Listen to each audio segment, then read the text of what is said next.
¿Eres experta, miedosa o responsable frente a la tecnología? Si aún no lo sabes, puedes realizar un test de solo 3 minutos que la Fundación Codea pone a nuestra disposición para generar conciencia sobre las brechas digitales. Esto porque el 77% de las mujeres chilenas presenta dificultades para acceder a servicios digitales y solo 1 de cada 5 personas que trabajan en inteligencia artificial son mujeres.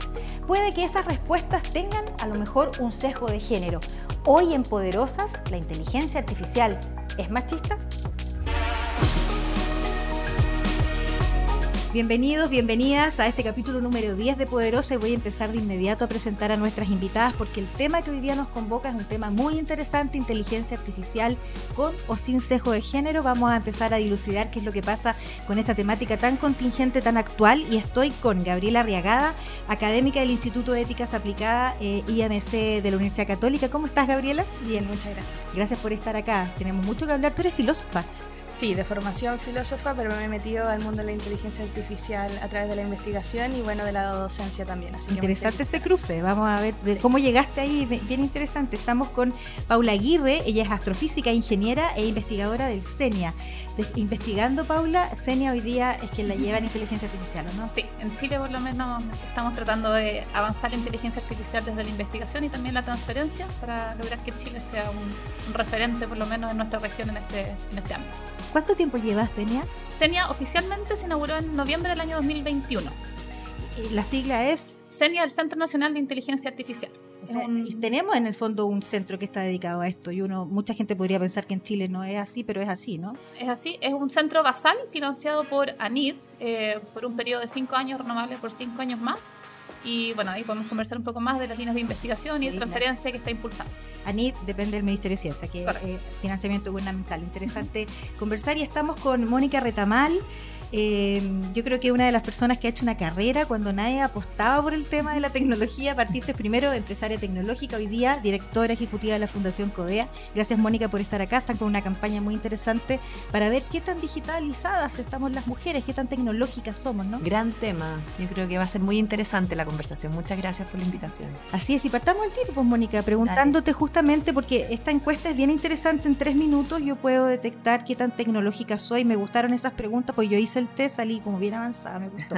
Pero me gustó esa pregunta que es que el miedo que uno puede tener frente a la tecnología, y eso también representa los niveles educacionales, los niveles de acercamiento que tengo. Desde esa perspectiva, ¿por qué hay tantas brechas de género? ¿Por qué a las mujeres nos ha costado entrar más en este mundo? Bueno, yo creo que hay un tema sin duda cultural y educacional. Digamos que los estereotipos no nos ayudan demasiado. Las carreras tecnológicas no son carreras sexys para las mujeres, por ponerlo de alguna manera. Ya está demostrado que en tercero básico, las niñas, pese a ser mejores en su desempeño tecnológico, se sienten que no lo hacen tan bien y ya en sexto básico pierden el interés. Entonces ahí hay un foco muy importante de fomentar y de trabajar para que finalmente, al igual que las matemáticas y en general las carreras STEM, sean carreras o sean temas que sean interesantes para las niñas. Entonces ahí hay un tema muy relevante. Y luego, finalmente, así como la pobreza, el tema de brecha digital tiene un enfoque multidimensional y está muy asociado también a que las mujeres vamos quedando relegadas en muchas áreas económicas, sociales, etcétera, y hoy día vemos con mucha preocupación cómo gran parte de las mujeres en realidad se sienten mucho más atrasadas en materias tecnológicas, y hay un tema de confianza, de autoconfianza, de sentir que finalmente estas herramientas, que obviamente llegaron para quedarse porque se está haciendo un constructo gigante, no profundizan las brechas que finalmente son brechas que se manifiestan en pobreza, etcétera, pero también brechas en participación ciudadana. Vemos con mucha preocupación lo que es la violencia digital y cómo se actúa frente a eso. Entonces, la verdad es que es un tremendo tema que podemos tomar como por distintas aristas. Exacto. Pero aquí estamos con dos mujeres que optaron de alguna manera por el mundo de la ciencia, que a lo mejor están dentro de ese porcentaje menor. En el caso tuyo, Gabriela, tú eres filósofa, pero te has ido especializando en lo que es la ética sobre la inteligencia artificial, que es un mundazo. Y en el caso tuyo, Paula, optaste siempre por la ingeniería, ¿no? Me imagino que estás dentro de ese porcentaje de mujeres que eligen la carrera de STEM. Tuve el área STEM, mi duda era entre ingeniería y ciencias básicas, por eso que estudié ingeniería y astrofísica, tengo esa combinación, pero definitivamente mi orientación era STEM y creo que tuve la fortuna de tener condiciones que me hicieron que no fuera como cuestionable o que no me planteara como algo imposible tomar ese camino. ¿Cuántas mujeres estudiaron contigo? A ver, en ingeniería, cuando yo entré, éramos del orden del 20% de la generación. Ahora eso ha aumentado, más o menos vamos al 25, así digamos 27, llegando al 30 en ciertos años, pero estamos como en ese rango aumentado. En astronomía, yo estudié licenciatura y después hice el doctorado. Y curiosamente, en el pregrado era bastante balanceado, pero después se produce el efecto como de pirámide que se habla mucho en la academia, de que va disminuyendo el porcentaje de presencia femenina a medida que aumentamos en el nivel jerárquico y en los cargos. Entonces yo en mi época habíamos mitad de alumnas, pero una profesora. ¿Y en el área, en el área de la inteligencia artificial pasa más o menos lo mismo? Sí, yo diría que pasa. No tengo exactamente la cifra de cuántas alumnas hay en las áreas específicas de ingeniería, por ejemplo, en ciencias de la computación, pero yo soy académica del Instituto de Ingeniería Matemática y Computacional, que está muy relacionado, y nosotras tenemos tasas de estudiantes femeninas más bajas. Pero desde la SER, 15%. desde los que desarrollan tecnología en inteligencia artificial, hablamos de que el 87% de los ingenieros que saben de construcción de inteligencia artificial son hombres. Entonces ahí hay un dato que es bien duro. 15% estamos llegando nosotras en ingeniería especializada, pero son excelentes alumnas, o sea, son de las mejores. Entonces duele un poco pensar en el capital que se está perdiendo en términos del potencial que hay en las alumnas de especializarse en esas áreas. Gabriela, y en tu historia, digamos, como en el currículum de lo que has ido estudiando, decidiste desde la filosofía meterte en el mundo de la inteligencia artificial para verlo desde una perspectiva ética, que me imagino que la perspectiva de género y el sesgo de género también es ético, ¿no? Sí. Sí, en realidad la motivación yo siempre yo quería estudiar ingeniería en bioinformática o astronomía y me decidí por filosofía finalmente porque encontré muchos fundamentos a muchos problemas que yo veía y en particular porque tenía estos como interés muy potente con el tema de la justicia. Las injusticias que yo veía a mi alrededor, en el trato a diferentes personas, sobre todo a minorías de diferente tipo, y me empecé a meter en ese tema y cerca del año 2016, cuando yo estaba haciendo mi magíster en Escocia, tuve la oportunidad de empezar a ver cómo incipientemente empezó a salir el tema de la ética mientras yo estaba investigando y ahí fue cuando me di cuenta es que acá no hay una perspectiva de género clara, hay temas de injusticia que se están gestando precisamente desde la historia de la creación de la ciencia, porque el quehacer científico siempre ha sido asociado con lo objetivo. Lo objetivo es frío, lo objetivo es neutro, lo objetivo es cerrado, ¿cierto? Y en realidad las narrativas que realmente enriquecen no solo una perspectiva científica, sino que una ciencia al servicio de la sociedad son subjetivas, son lo femenino. Por ejemplo, ¿cómo te imaginas tú una ciencia aplicada literalmente a temas de la sociedad hoy día? ¿Qué necesitaríamos y qué sería atractivo de ver? Yo creo que en general, y bueno, es algo que yo trato, somos colegas con Paula, en el Instituto de Ingeniería Matemática Computacional, tenemos un curso que se llama Ciencia de Datos Responsable. Y en ese curso precisamente lo que entendemos son que las metodologías de cómo pensamos una solución, cómo pensamos un modelo algorítmico, cómo estas cuestiones que están en nuestra sociedad, activadas hoy en día, con las que interactuamos siempre, tienen un trasfondo político, social y ético. Entonces, cuando creamos ciencia, por ejemplo, tengo una colega que ustedes la han tenido invitada acá, Jocelyn, ha estado trabajando con modelos de lenguaje que son aplicados a salud, con el beneficio de las personas. Y hemos incluso estado trabajando juntas en una investigación retroactiva de cómo podemos actualizar ese sistema para que aquellas minorías que no han sido representadas, porque hay falta de datos, porque simplemente no hay registros por la regionalización que tenemos en el país se puedan mejorar y entonces retroactivamente alcanzar a mayor beneficio para mayor cantidad de personas. Mónica, es bien interesante porque estamos poniendo la tecnología al servicio de un problema social, pero en el caso de poner la tecnología al caso de los sesgos de género, sería interesante porque hay poco desarrollo de inteligencia artificial o de tecnologías para resolver el problema de acceso, por ejemplo, de mujeres a la tecnología. Bueno, es muy interesante lo que comentas tú, porque finalmente, de alguna manera, tu planteamiento tiene que ver como cómo llevamos las humanidades a temas tan duros como puede ser la inteligencia artificial, o que se creen tan duros como puede ser la inteligencia artificial. Y esto ha pasado en el siglo XX, esto se rigidizó mucho, ¿no? Esta cosa en silos que vemos, de hecho en medicina uno incluso lo podría pensar, algo tan científico como la medicina, ¿cuánta necesidad hay de ética en algo así, ¿no? Entonces aquí estamos hablando de lo mismo, cómo en este cuerpo científico-tecnológico nosotros abrimos a la mirada y a las múltiples miradas de la sociedad cuando estamos construyendo un planeta digital en el que habitamos ¿cuántas horas al día? Prácticamente hay gente que habita más horas al día en lo digital que en lo terrenal. ¿Cómo construimos algo donde efectivamente quepan todas esas miradas, donde efectivamente podamos hacernos estas preguntas que son tan profundas y tan humanas? Como por ejemplo, ¿cómo hacemos que los algoritmos consideren estos sesgos de entrada, ¿no? Y es muy difícil pedirle a un ingeniero informático que estudió 5 años, que es blanco, que viene de determinados lugares, que tenga esa perspectiva. No queda otra que, yo siempre digo que hay que craquear este código y hay que hacer que los otros intervengan. Cuando uno habla de cómo legislar esto, finalmente hay que exigir que quienes construyen esto se hagan cargo de esto. Tú muchas veces vas a las empresas y le preguntas, oye, ¿y este algoritmo cómo lo construyeron? Y nadie sabe. No, ni siquiera está puesta en el ADN de la construcción, oye, esto tiene esta justificación.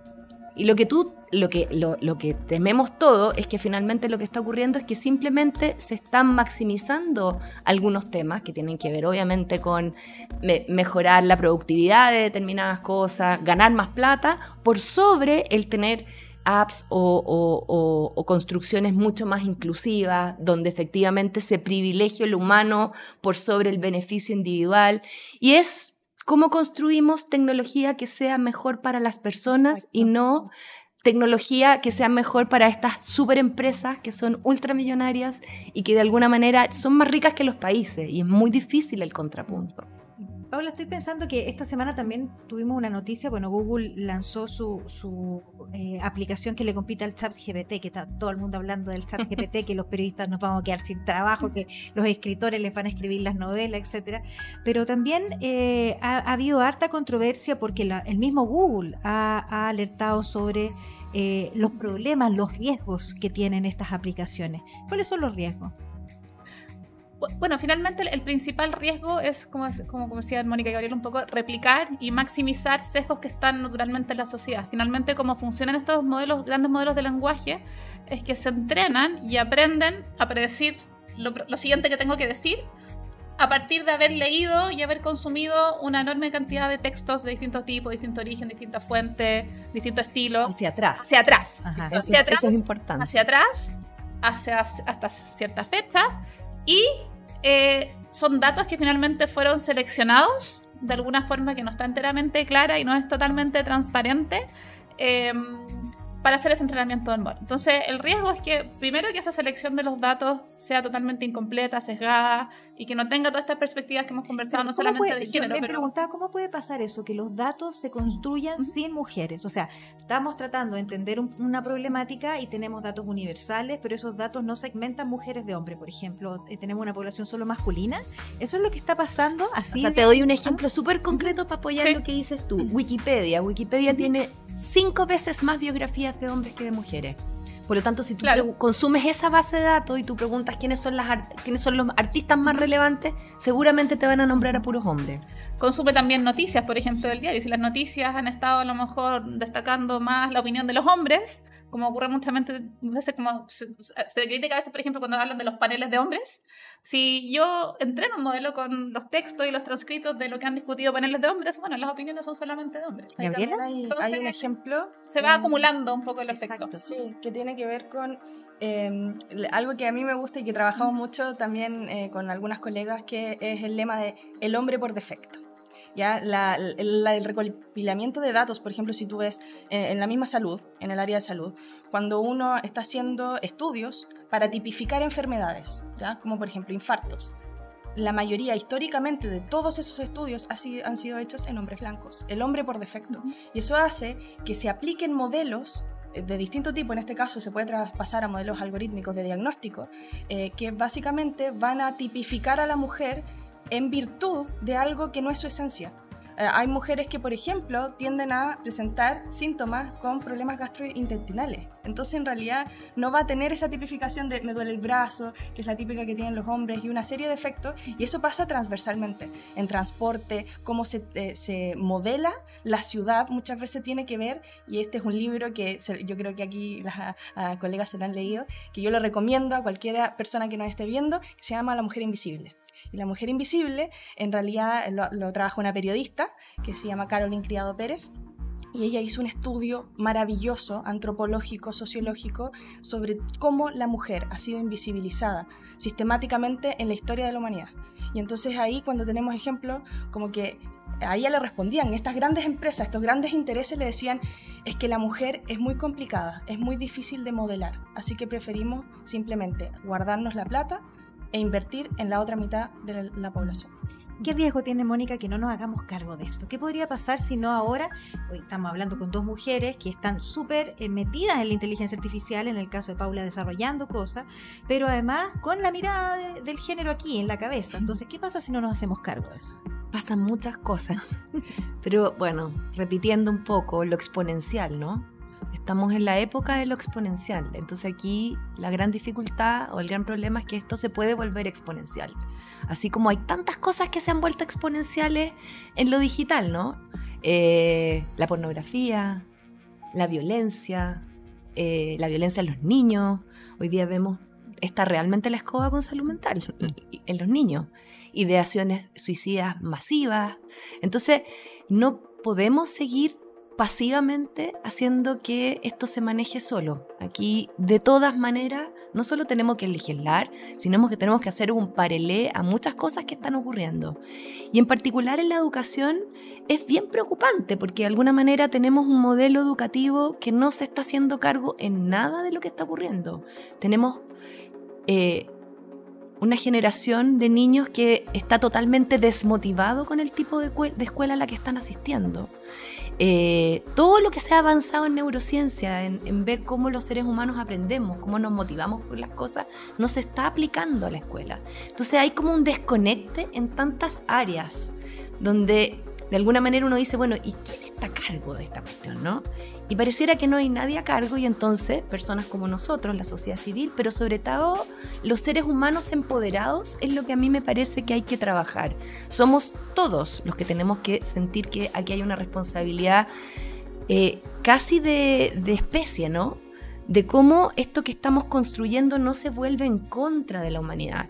Sin ir más lejos, uno de los economistas más importantes del mundo, Acemoglu, hace poco, ahora va a lanzar un libro muy importante en esto, viene alertando ahora bien con hartos datos de qué va a pasar en materia de fuerza laboral. Si uno ve cuáles son las aplicaciones que las empresas están haciendo de la inteligencia artificial, en general tienen que ver con reemplazar a los seres humanos y no con dotar a los seres humanos de todo este superpoder que te da la inteligencia artificial. Entonces uno diría, bueno, la verdad es que hay tantas cosas buenas que podría generar la inteligencia artificial para la humanidad, pero en realidad nos estamos focalizando en desplazar a los seres humanos de los trabajos. O sea, con consecuencias impactantes en el tema laboral. O sea, estamos hablando de millones de personas que potencialmente podrían ser desplazadas de sus trabajos en vez de millones de personas que podrían ser potenciadas en sus trabajos. Gabriela, desde esa perspectiva, entonces, ¿cómo debemos entender la inteligencia artificial?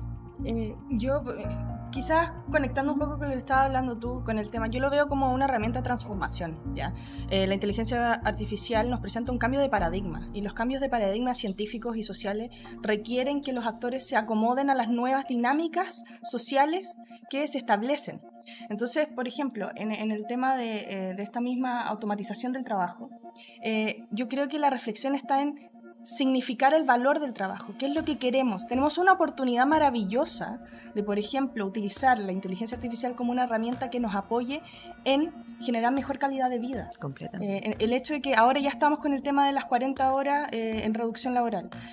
Utilizar herramientas que nos permitan optimizar los procesos que son optimizables y dedicar que la educación del profesional de hoy en día, de este nuevo siglo, que de alguna manera se haga cargo de aquello que va más allá, de la reflexión crítica, de cómo afecta a las personas, de ver dinámicas, cómo mejoramos esto para nuestro beneficio.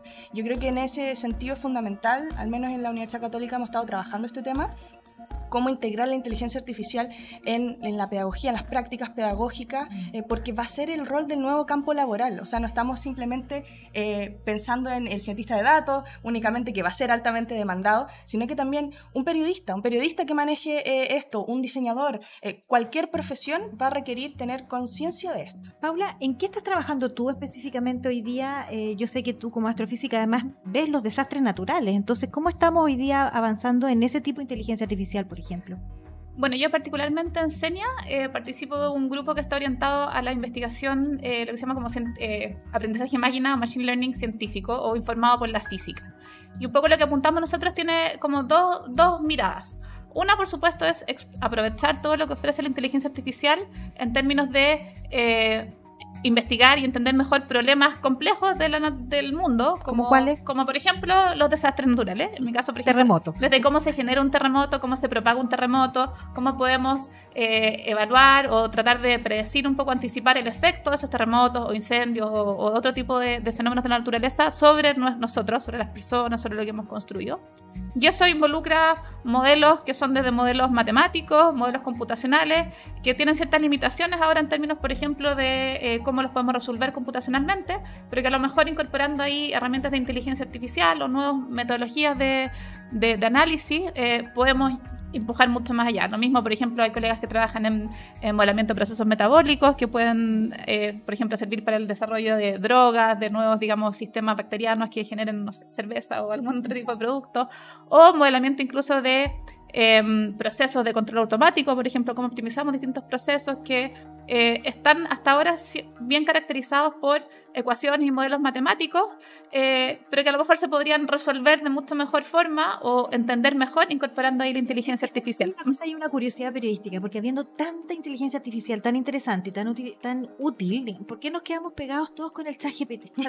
Como que fuera la única inteligencia, como que nos abrió la cabeza. No, lo que pasa es que yo creo que lo que ocurrió con el ChatGPT fue la masificación de la inteligencia artificial generativa. O sea, nadie había visto esto de manera masiva. Ustedes la conocían porque trabajan en eso, pero no había estado expuesta a ese nivel. ¿Lo han usado, entre paréntesis? Sí, lo usan. Sí. O sea, le preguntan, ponte tú, para tu trabajo en desastres naturales, ¿lo usas?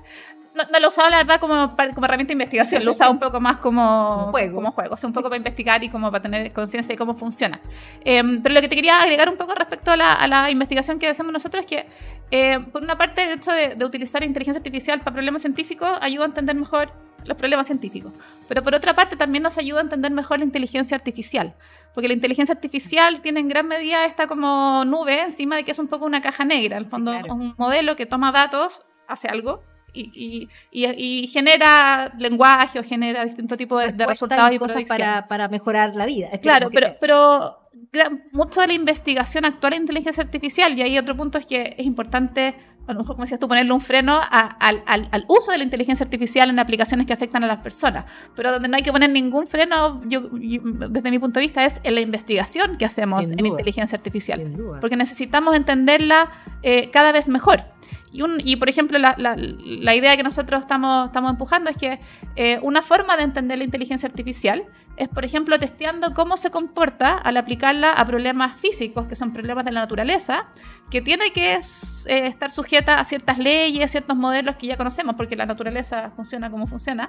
Entonces, por ejemplo, por darte un ejemplo así bien simple, la inteligencia artificial no puede, por ejemplo, aprender que la distribución de galaxias en el espacio no es isotrópica, porque sabemos que es isotrópica, eso lo observamos, lo sabemos. Entonces, podemos ir testeando, tratando de verificar qué es lo que las redes neuronales o los algoritmos de inteligencia artificial aprenden, cómo lo aprenden, para poder también ver cómo los podemos encauzar para que se ajuste o a leyes físicas, en nuestro caso, o a lo mejor a leyes que la sociedad y la ética determine que son deseables.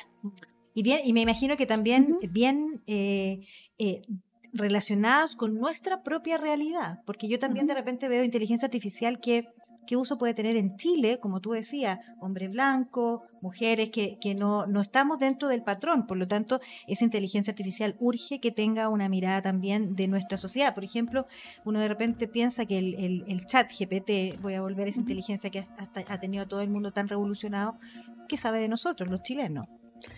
Bueno, sin duda. Bueno, ahí la pregunta es ¿cuánto hay de Internet de Chile, no? ¿No es cierto? Porque finalmente usa la base de datos de Internet, de lo que está publicado. Hay un tema que me parece también que es muy importante y que tiene que ver con la educación, que lo mencionamos medio así nomás. Pero el potencial, y ahí es donde está la escoba según yo, o sea, los que más amenazados se han sentido con esto han sido efectivamente quienes generan conocimiento. La academia, los profesores, ¿para qué decir el mundo universitario? Que ha tratado, efectivamente. Y esto es bien interesante porque finalmente el potencial en educación tiene mucho que ver con aprender cómo los seres humanos aprendemos. O sea, potencialmente hoy día tenemos un sistema escolar donde hay niños que van a un ritmo, otros van a otro, y siempre sabemos que están los lumbreras, digamos, que son siempre súper reforzados, y los que se quedaron atrás, ¿no?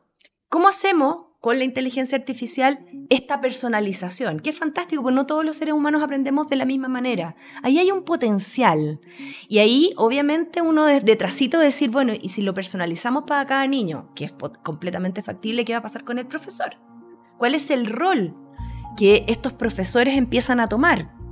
Cuando ya el tema de este intermediador entre el conocimiento y lo que llega finalmente empieza a perder ese rol. Entonces hay un montón de áreas donde uno podría decir, bueno, ¿cómo va a ser aplicado esto? Que vale la pena que se estudien, que se modelen, que efectivamente le apliquemos la ética social que queremos aplicarle, que legislemos, y para eso necesitamos saber mucho más de lo que está ocurriendo. Bien, vamos cerrando ya en esta conversación. Yo ya les contaba que este programa siempre termina con una pregunta. Si ustedes estuvieran en un rol de poder, ya en un rol de poder donde pudieran tomar decisiones, presidenta, ministra de Ciencia, rectora de la universidad, no sé, estoy pensando en algo así que puedan tomar decisiones. Y les quiero preguntar a las tres lo mismo. Tienen ahí un minuto para hacer sus declaraciones. ¿Cuál sería la primera medida que ustedes tomarían para que la inteligencia artificial que estamos creando no tenga sesgo de género, o al menos mire, ¿no?, con perspectiva de género? Gabriela, parto contigo. Yo creo que lo fundamental y lo primero que yo haría en este imaginario sería unirme con el Ministerio de Educación. ¿Ya? Y unirme con el Ministerio de Educación, Ciencia y Tecnología, Educación van de la mano. Y una de las grandes brechas que tenemos, no solo de género, o la ignorancia que tenemos sobre las brechas de género, surgen de esos estereotipos. Entonces, empoderar a niñas y adolescentes es extremadamente importante. Y para eso también es importante que se expongan a esas diferentes maneras de hacer ciencia. Entonces, que conozcan mujeres que hacen ciencia diferente, que tiene una visión de ayuda, de integración y de equidad. Y para eso también, por ejemplo, surgen alianzas con fundaciones como CODEA, también está Tremendas, Technovation Girls. Entonces, hay muchas fundaciones que están trabajando para esto, y que hubiese una manera de integrarlo al sistema educativo para que, sobre todo, niñas de regiones que no tienen tantas de esas oportunidades, puedan verlo, puedan experimentarlo, y que esto sea parte de su experiencia educativa. Yo creo que va a ayudar a empoderarlas para que cuando lleguen a esa brecha del tercero básico y el sexto básico puedan decir, yo puedo seguir este camino. Paula, interesante, integración de ministerios, y incorporaría el Ministerio de la Mujer también. Paula. Bueno, yo apoyo totalmente a Gabriela, que es clave acá el Ministerio. Vas a votar por ella, ¿no? Absolutamente. No solo lo que ya comentó Gabriela de empoderar específicamente a las mujeres, pero creo que hay un problema incluso más básico aún de la calidad de la educación, que como lo que comentaste tú, ya en sexto básico ya los perdimos. Y acá se va a requerir, bueno, aparte de la alfabetización digital, del conocimiento científico, un espíritu crítico muy, digamos, bien desarrollado para poder lidiar y aprovechar de la inteligencia artificial lo que es bueno y estar consciente de lo que no es tan bueno. Y de cómo yo tengo que a lo mejor sopesar lo que la inteligencia artificial dice de forma crítica. Eso creo que es una necesidad transversal a todo nivel social.